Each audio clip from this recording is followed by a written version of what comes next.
Дамы и господа, губернатор Санкт-Петербурга Александр Беглов.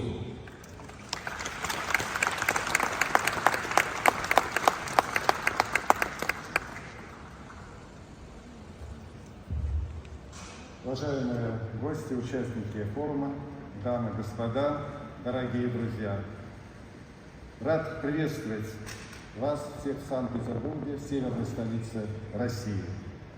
Для нас это очень важное событие, тем более 2 недели назад Санкт-Петербургу исполнилось 320 лет. Этот город был основан Великим Петром на берегах Вольной Невы, как вольный и новый город, как право России на внешнюю международную политику, свободную торговлю и, конечно, справедливого миропорядка и мироустройства. Наш президент России Владимир Путин продолжает дело Петра, защищает те же самые ценности и принципы. Дорогие друзья, форум показал, что многополярный мир сегодня действительно есть. И для бизнеса важно понимать, какие процессы происходят на разных полюсах. Если долго смотреть на закат, то можно прогадать будущий восход. Петербург и Россия развиваются, строят свою экономику, осваивают новые технологии, строят современные предприятия. Вчера мы открыли новое производство оборудования для телекоммуникаций. Запускаем конвейер автомобильного завода «Лада Петербург». Вот буквально на днях на трассе, вновь построенной Санкт-Петербург-Москва, начали испытания беспилотных грузовых автомобилей КАМАЗ. У нас много интересных проектов для инвестиций. И я хотел бы пригласить вас всех посетить стенд Санкт-Петербурга. Мы всегда рады друзьям, всегда открыты для диалога и взаимного сотрудничества, справедливого, открытого и уважительного. Как завещал нам Петр Великий, основатель нашего города. Дорогие друзья, петербуржцы создали все условия для того, чтобы вы плодотворно здесь работали, чтобы здесь вам было комфортно. Мы для вас подготовили интересную, большую культурную программу. Вас ждут лучшие театры, спектакли, выставки, и, конечно, музеи. Обязательно сходите в наши ресторанчики и кафе. Они очень гостеприимные, почувствуете вкус нашей кухни. Мы хотели бы пожелать вам хороших встреч, интересных дискуссий и новых надежных партнеров. Очень важно, я вам рекомендую прогуляться по нашему городу, почувствовать запах сирени, ощутить волшебство белых ночей. И хочу напомнить слова нашего великого полководца Александра Невского. Он сказал: идите и скажите всем: Русь жива! Добро пожаловать!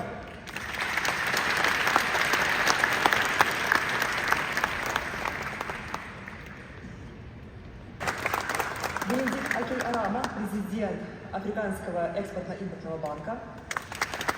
И давайте сейчас поприветствуем еще нашего почетного гостя. В первом ряду находится шейх Сауд ибн Сакр Аль-Касими, правитель Эмирата Рас Аль-Хейма, член Высшего союзного совета Объединенных Арабских Эмиратов. Учитывая, что я сейчас уже обозначила тему, которая является главной в этом году, это суверенитет в экономике. Андрей Анатольевич, у меня первый к вам вопрос. Как вы считаете, как можно делать так, чтобы развиваться и суверенно внутри страны, но при этом и не потерять внешний контакт?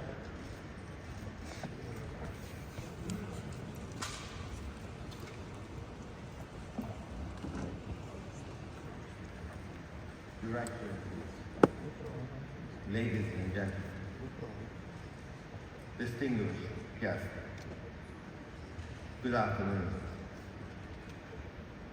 On behalf of His Highness Sheikh Mohammed bin Zayed Al Nahyan, President of the United Arab Emirates, I would like to express my appreciation to His Excellency Vladimir Putin, President of the Russian Federation, and the Russian leadership for their kind invitation to have the UAE attend the St. Petersburg International Economic Forum as guest of honor for this year.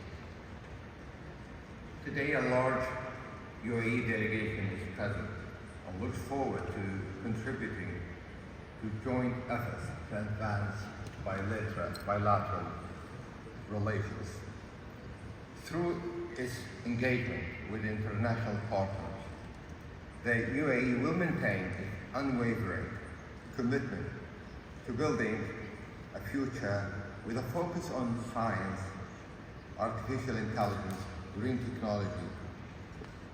Together, we will capitalize on opportunities in these areas for the benefit of future generations. In the face of global challenges that require greater cooperation and integration,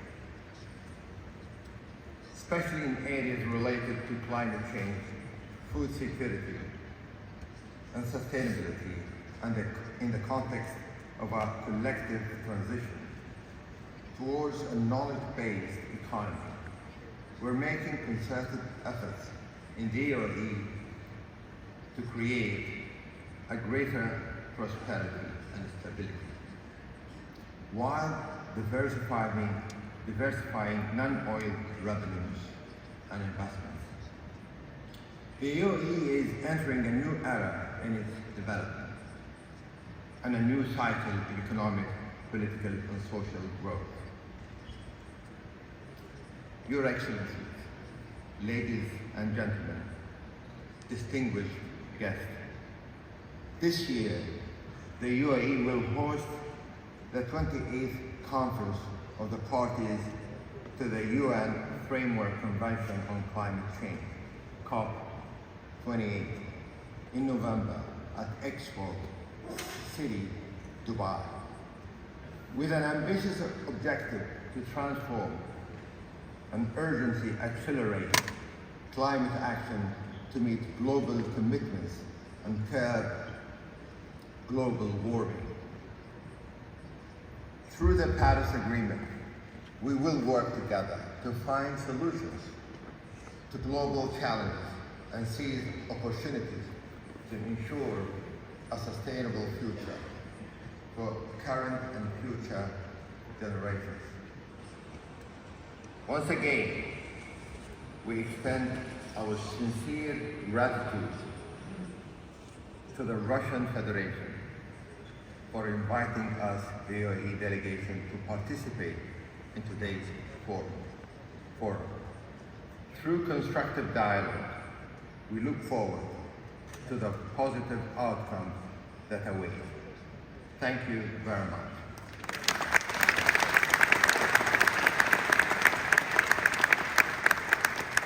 Спасибо большое. Напомню, его высочество шейх Сауд ибн Сакр Аль-Касими, правитель Эмирата Рас Аль-Хайма и член Высшего Союзного Совета Объединенных Арабских Эмиратов. Thank you so much. И я предлагаю вернуться к теме суверенитета. Господин Морено Крус, у меня... This event for inviting us. Africa is a unique continent.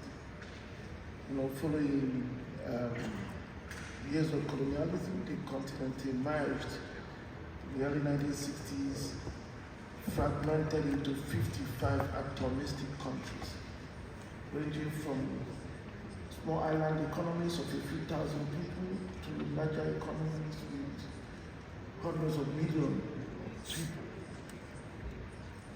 In that context, it is not surprising that for years Africa remained a continent that is commodity dependent. It could not rise above the production of commodities. It also meant that it could not trade amongst itself. So we remained divided. We could only trade with his former colonial masters, and of course, in the past 20 years, trade with China began to increase to the extent that China is now the largest trading partner. Also, another characteristic is that the continent could also not feed itself. As a matter of fact, as the global situation unraveled, global supply chain became dislocated because of initially COVID-19 pandemic, and of course the crisis in Ukraine and the sanctions. It then became obvious to everybody in Africa that we could not guarantee our health security. At the height of the COVID-19 pandemic, we found that we couldn't even produce face masks. We had to go begging to look for those to supply us face masks. It's also dawned on us that we couldn't produce food. There was so much overdependence on everything because there's a beverage economy and countries that produce oil plus oil exporting economy. So the trade of 1 trillion to 1.2 trillion could be anything any year. Sometimes it could fall as low as 800 billion euros. Sometimes it could rise as high as 1.2 trillion, just depending on the price of commodities. But with all the developments happening today, all the changes happening, the crises, the sanctions, and so on, we found that there can be no better opportunity than today for Africa to change the situation. Because in 2018, the countries of Africa signed the African Continental Free Trade Agreement. A free trade agreement that will enable the continent to trade amongst itself to integrate its economies. So we want to see how that agreement can move intra-regional trade from current levels of about 16% to 25-30% in the next few years.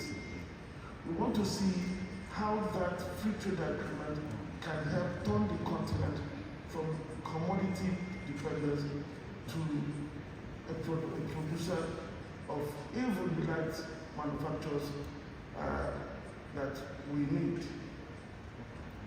And it's in that context we have to look at the trade with Russia. A few years ago when I was here, Russia's trade with Africa was about $8-9 billion, and we discussed that this was suboptimal, that something had to happen. Today it's about $12 billion, but just 1% of Africa's total trade. Although it's 1%, Russia is critical in terms of supply of cereals, supplying sometimes more than 30-40% to Africa, and in some countries up to 80% of what they need.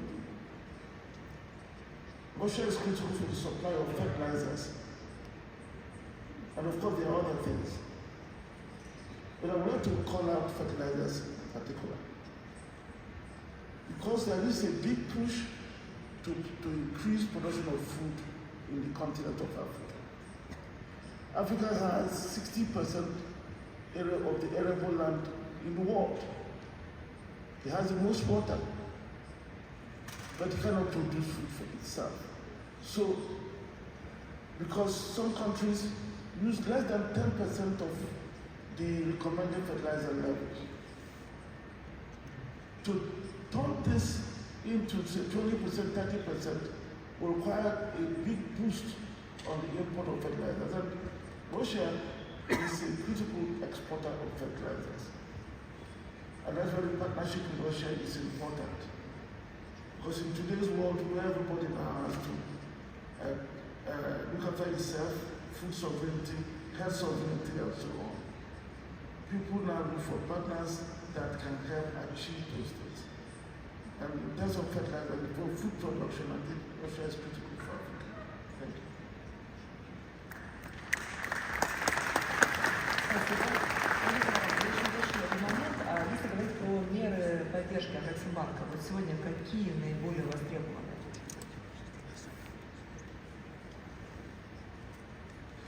Oh, yeah, what we're doing in Afreximbank is to correct what I mentioned, the fragmented nature of the continent, to help boost the integration of the continent, because we know that when we're integrated, we become a strong market and we can negotiate with others.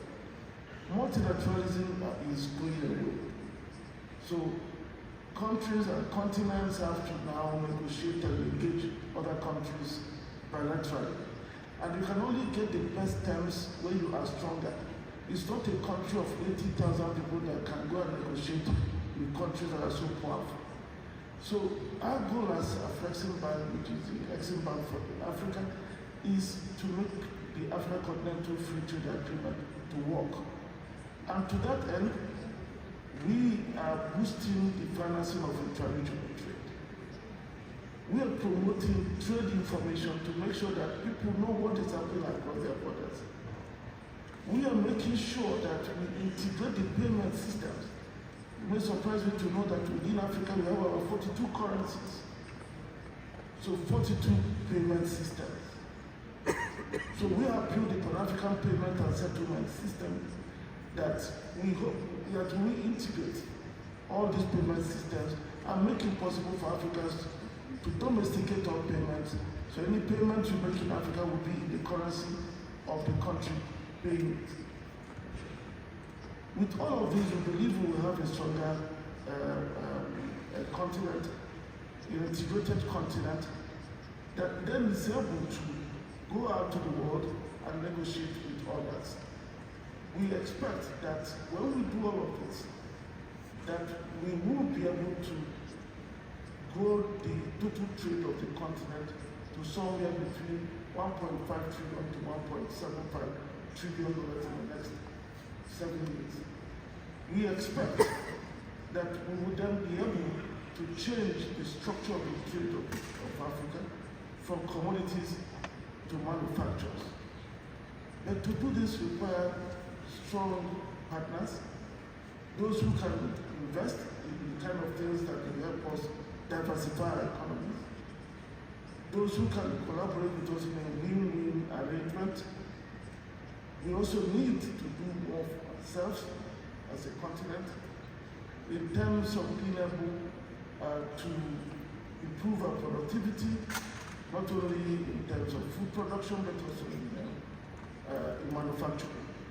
Afreximbank has programs and facilities that support manufacturing, that cover risks for those who want to invest in the continent. So anybody who wants to come and invest in Africa will have an investment guarantee facility, we have a country guarantee facility, and can look up to Afreximbank to provide project financing, trade financing, and other covers. And in terms of dealing with the outside world, we have some partnerships with a number of export credit agencies that also enable us to support export from Africa to other parts of the world, apart from the trade that we promote within Africa itself. Thank you. Спасибо. Андрей Иванович, давайте продолжим говорить про торговлю и логистику.